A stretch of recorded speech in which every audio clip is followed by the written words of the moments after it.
Buenas muchachada, comenzamos un nuevo capítulo en el que vamos a tratar la tercera etapa de la Guerra Fría.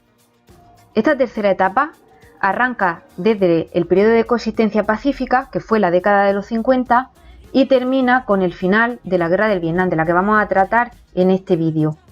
En 1960, la elección de John F. Kennedy marcó un vuelco importante en la política exterior norteamericana. También en la URSS se va a producir un cambio muy importante, porque al morir Stalin en 1953 le va a suceder Nikita Khrushchev, que denunció públicamente los errores y los crímenes del estalinismo e inició un proceso de desestalinización.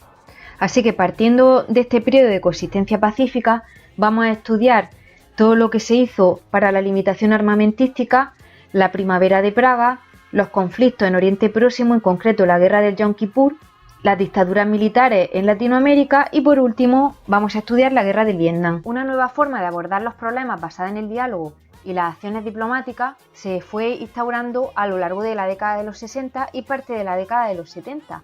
Hechos que inciden en esta nueva era, nuevas acciones diplomáticas. Está por una parte la política de Khrushchev, que es de mayor aproximación al otro bloque. Khrushchev era el que dirigía en estos momentos la URSS.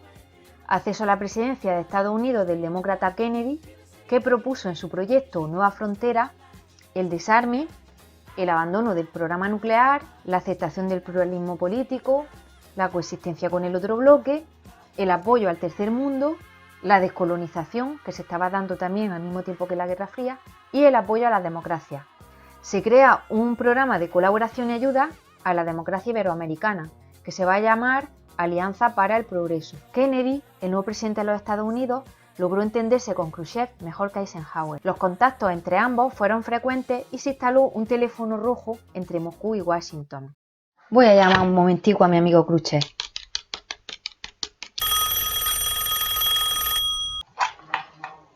Hola, Kennedy, amigo, ¿qué me cuentas? Hola, Khrushchev, amigo mío, ¿cuándo vamos a quedar para tomarnos un algo? Mañana un vodka. O una Coca-Cola, ¿no? Un vodka con Coca-Cola. Muy bien. Bueno, compadre, que me alegro mucho de oírte. Saludos para la mujer. Igualmente. Ale, sí. Muy bien, me alegro de oírte. Igualmente. Adiós, adiós. Adiós. Adiós. Qué buen tío. Qué felicidad, qué buen rollo. Qué bien nos llevamos. Y sí, se hizo realidad. Este encuentro entre Khrushchev y Kennedy tuvo lugar en 1961 en Viena. El apretón de manos que se dieron al verse fue uno de los más fotografiados de la historia. Hay una película de Stanley Kubrick que se llama Teléfono rojo volamos hacia Moscú, que es una comedia muy graciosa. El título en versión original es muy diferente, pero en español se llama así, Teléfono rojo volamos hacia Moscú. Y ahora un breve apunte sobre las relaciones entre China y la URSS. En China había triunfado la revolución comunista, pero a pesar de ser comunista como la URSS, la República Popular China rompe en estos momentos con la URSS. Otro hecho importante de esta época es que Francia, con De Gaulle, abandona la OTAN, lo que incide en la cohesión del bloque occidental. Por otro lado, los progresos del armamento atómico atemorizan y llevan a la distensión, porque todavía existe ese miedo a que la bomba atómica destruya a la humanidad y por eso quieren asegurarse buenas relaciones entre los bloques. Tras la crisis de Cuba, se inició una nueva etapa de contacto entre las dos potencias con el fin de limitar la producción de armamento atómico. En 1968 se firmó el Tratado de No Proliferación de Armas Nucleares y en 1972 se firman los acuerdos de SALT, cuyas iniciales hacen referencia a Strategic Arms Limitation Talks, para limitar las armas defensivas nucleares estratégicas. Pero la coexistencia entre los bloques se va a ver enturbiada por varias crisis, por lo que entre 1963 y 1973 se pasa de la distensión a la máxima tensión. A finales de la década de los 70 se produjeron nuevos focos de conflicto en todos los continentes. Vamos a ver qué ocurre en Praga. En primer lugar, siempre hay que ver dónde se sitúan los sitios del fenómeno histórico que estudiamos. Aquí tenéis a Praga, la capital de la República Checa, una de las 20 ciudades más visitadas por su belleza.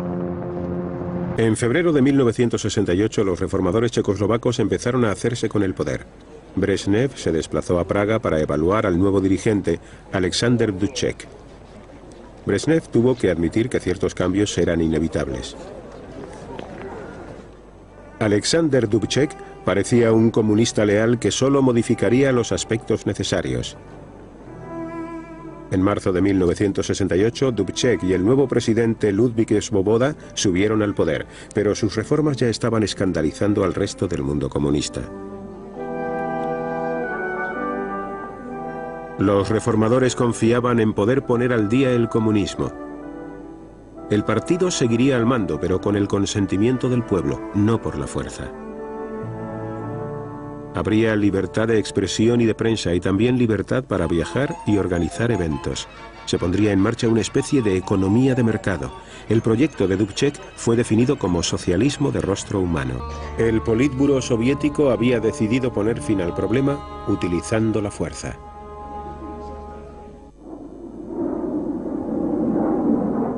La noche del 21 de agosto, paracaidistas soviéticos tomaron el aeropuerto de Praga. Los ejércitos de la Unión Soviética y del Pacto de Varsovia irrumpieron en territorio checoslovaco. Prisioneros. Antes de que los detuvieran, los dirigentes del partido se las arreglaron para condenar la invasión. Por la mañana, los tanques soviéticos tomaron el centro de Praga. Como hemos podido observar en estos fragmentos del documental sobre la primavera de Praga, a comienzos de 1968, Alexander Dubček, líder del Partido Comunista de Checoslovaquia, emprendió una serie de cambios políticos y económicos encaminados al reconocimiento de libertades. A este proceso, iniciado por Dubček, se le llamó la Primavera de Praga.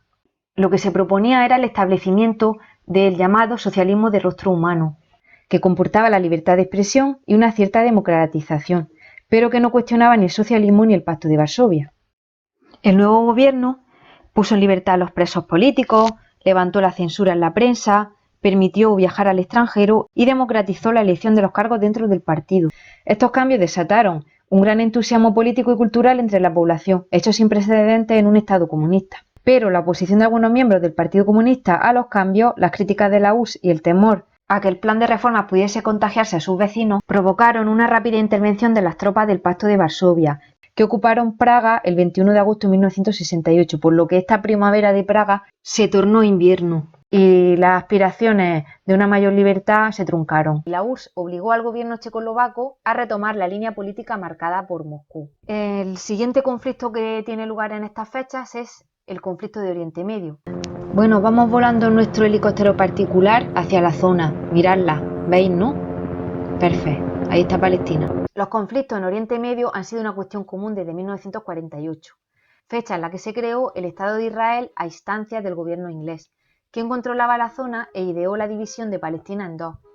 Una parte sería para la comunidad judía y otra para los palestinos. Las razones del conflicto son territoriales, religiosas, por el control del agua y por controlar las comunicaciones con una de las zonas petrolíferas más importantes. El nuevo Estado judío no fue reconocido ni por los palestinos ni por los países árabes de la zona. La resolución internacional de crear un Estado judío intentaba solucionar un problema, pero creó al mismo tiempo otro que daría lugar a un interminable conflicto, un conflicto que a día de hoy todavía no está solucionado. La expulsión de los palestinos de los territorios entregados a Israel y su reclusión en campos de refugiados tuvieron como consecuencia el estallido de la Primera Guerra Árabe-Israelí, que tuvo lugar en 1948. La guerra empezó con un ataque de la Liga Árabe, que fue rechazado por el ejército de Israel. En 1949 se firmó un armisticio que suponía el reconocimiento del triunfo absoluto de Israel. Reconocía la partición de Jerusalén en dos zonas y otorgaba nuevos territorios a Israel, reduciendo los territorios palestinos a dos pequeñas franjas en la zona de Gaza y Cisjordania, bajo la administración de Egipto y Jordania respectivamente.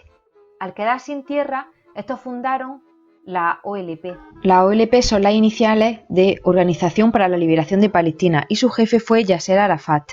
Venía a representar a los refugiados palestinos que tuvieron que escapar de su país tras la creación del Estado de Israel.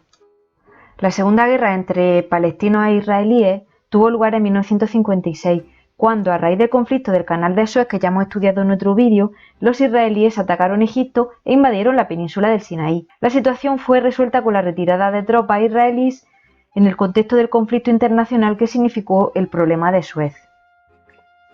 Y en 1967 estalló una tercera guerra árabe-israelí, la Guerra de los 6 días. Para prevenir una posible ofensiva árabe, los israelíes iniciaron por sorpresa una acción de guerra. En pocos días consiguieron ampliar su territorio ocupando Belén, Jerusalén, Jericó, la isla de Tirán, el Sinaí hasta Suez y los altos del Golán, y aplastar a los ejércitos jordano, sirio y egipcio, que intentaban detenerlo.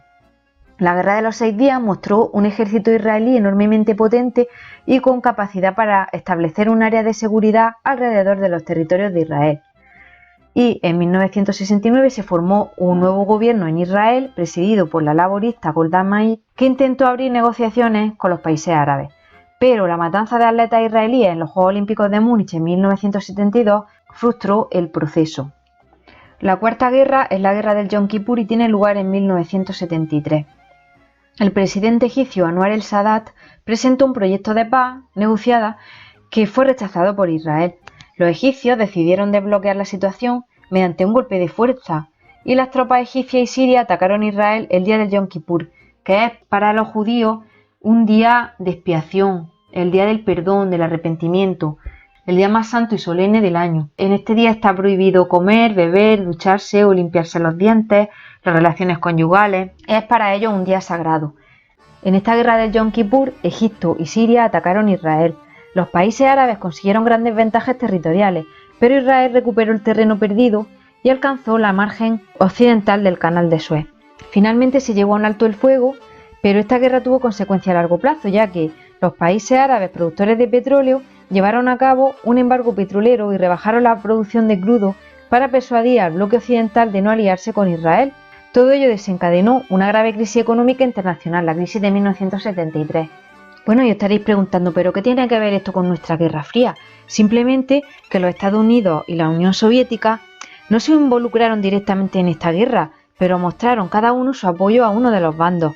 Estados Unidos apoyó a Israel y la URSS apoyó a Palestina, y además presionaron a la ONU para que mediara en el conflicto. Por último, vamos a ver la relación de esta Guerra Fría con las dictaduras militares en Latinoamérica. Estados Unidos, con el fin de frenar el avance del comunismo en Latinoamérica, apoyó golpes de Estado que en muchas ocasiones llevaron al poder a dictaduras militares. Y este fue el caso de Chile. En 1973, el gobierno estadounidense financió un golpe de Estado para derrocar al presidente Salvador Allende, tras lo cual se constituyó una junta militar presidida por el general Augusto Pinochet, que implantó una dictadura y llevó a cabo una atroz represión. Y como hay un montón de películas históricas, tenemos una que se llama Missing o Perdido, que va sobre esta historia del golpe de Estado de Pinochet. Es muy interesante, os la recomiendo. Os dejo un trocillo para que os hagáis una idea de cómo es. ¿No es verdad? Tienen todos los contactos. Yo soy un hombre de negocios, de mediana edad, de Nueva York, muy ocupado. Y sin embargo, aquí estoy. Pueden haber matado a mi hijo. Tal vez fue torturado, tal vez... Oh, Dios mío, le golpearon tanto que lo retienen hasta que esté en condiciones de soltarlo. No lo sé, no me importa. De veras, no me importa. Porque lo que está hecho está. Pónganse en contacto con esa gente y díganles que me llevaré a Charlie en las condiciones que esté. No armaré alboroto. No acudiré a la prensa. Redacten la clase de documento que quieran y yo lo firmaré. Disculparé a cualquiera, a todo el mundo de todo. Solo pretendo recuperar a mi hijo.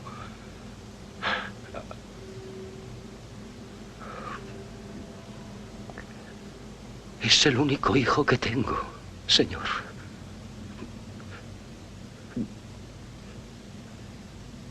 Hasta luego, chicos.